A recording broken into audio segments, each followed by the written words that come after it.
like a puzzle that creates who you are.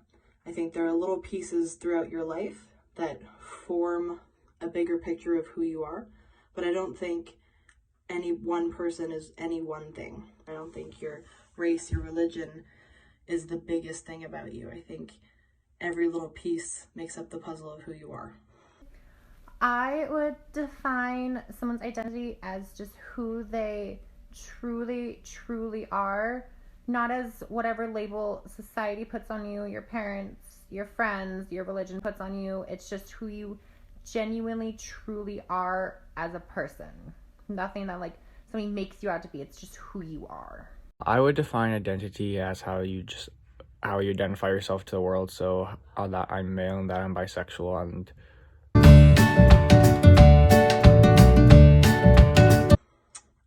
defining gender and sexuality, I think that regardless of who you were born as, what you look like, or what the world says you should be, I think you should be free from persecution to express yourself in any way that you choose to identify. I don't know if there are just two genders. I don't believe that anybody or any society can tell you who you are and who you were meant to be. Sexuality is mostly based on parts, like your just general sex.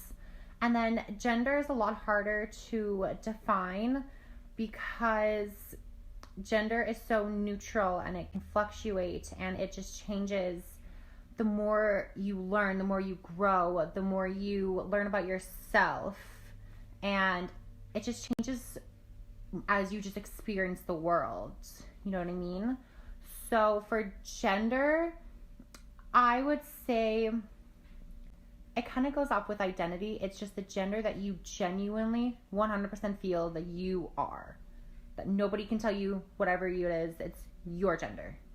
I define gender as like the parts you have. So gender would be like male and then female, and then sexuality would be like your sexual orientation. So I know there's bisexual, like lesbian, there's gay, I know there's like pansexual and like asexual. I'm not too familiar with those, but I would classify those as like sexuality. So like what you're into, and then like gender is like what you like physically are, if you're physically like a man or like a woman.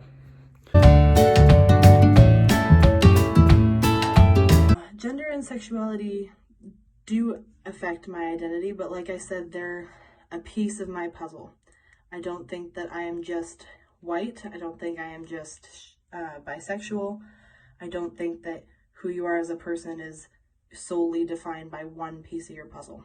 They affect it a lot because sometimes your gender and your sexuality don't match. They're sometimes the complete opposite. And it's hard because you try to really embrace your gender, but your sexuality gets in the way.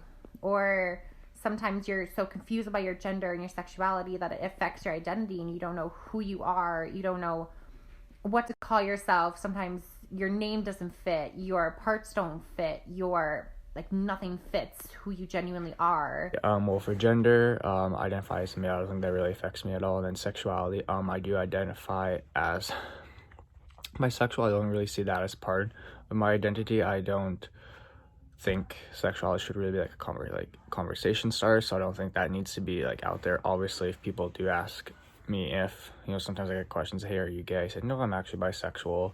Then I'll answer those questions, but I don't think that really affects my identity that much.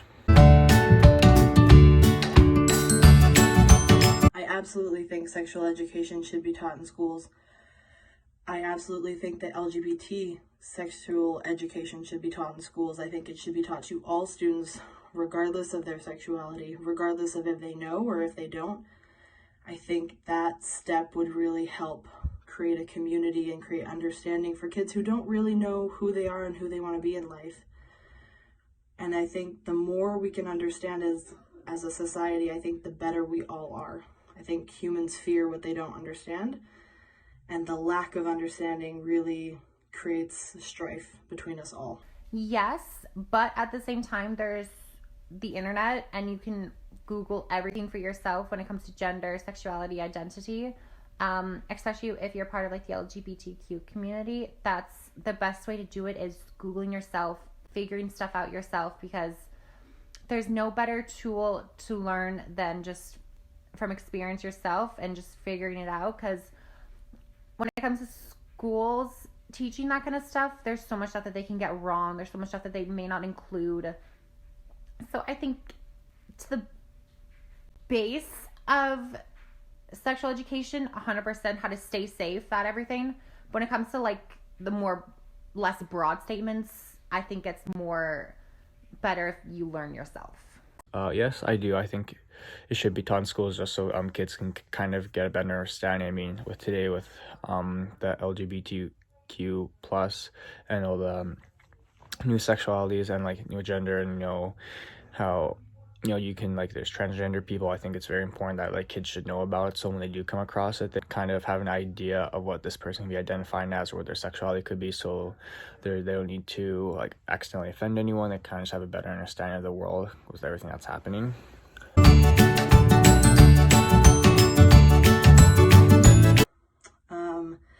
I was provided with some info in school. We had a gay straight alliance at one of my schools, but there was no information on safe sex as a lesbian or as a gay person or bisexual. I know that they always talked about condoms and always having to use them and Plan B and that kind of stuff.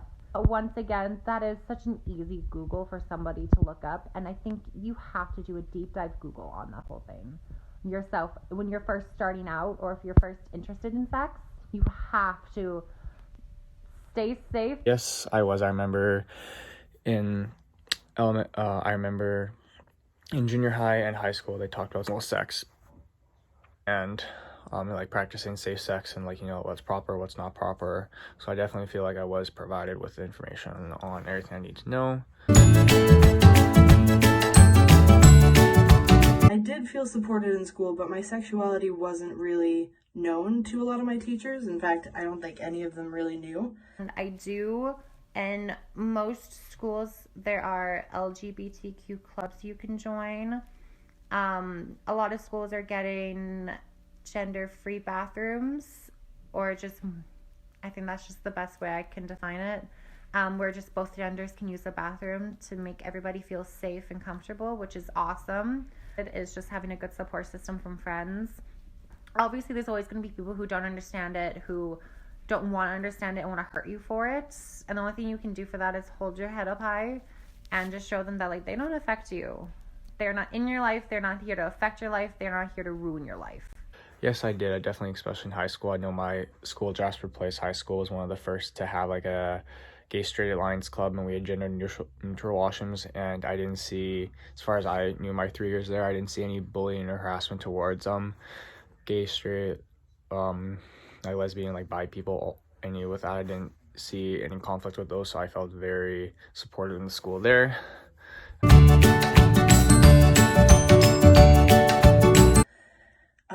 I do wish that my teachers were just more open in the conversation, kind of open to their students regardless of what their sexuality was.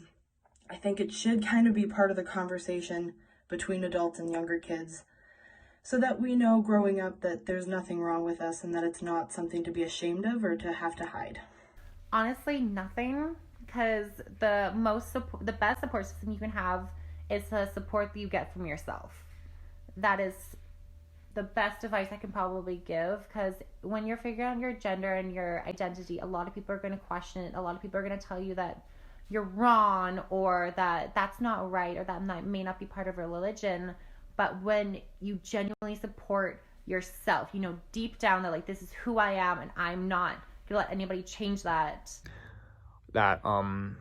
I guess just assuming, like, since I am bi, I guess it's just assuming it's not like, oh, like, because just since I'm a guy, since I'm bi and gay, it's like, no, I still do like girls. I'm still like attracted to girls. I think there's just a stigma with like bi people that if you're the one gender, that just means you're only attracted to like the gender. So like for me, since I'm a male, if I'm bi, I'm mainly attracted to guys. Or like, say if you were a girl, then you would be like gay to like more attracted towards girls. I think there's a stigma there. I kind of just wish like teachers and like I guess other people would know that like that's not the case, and like if you're bi, you can be attracted to guys and girls.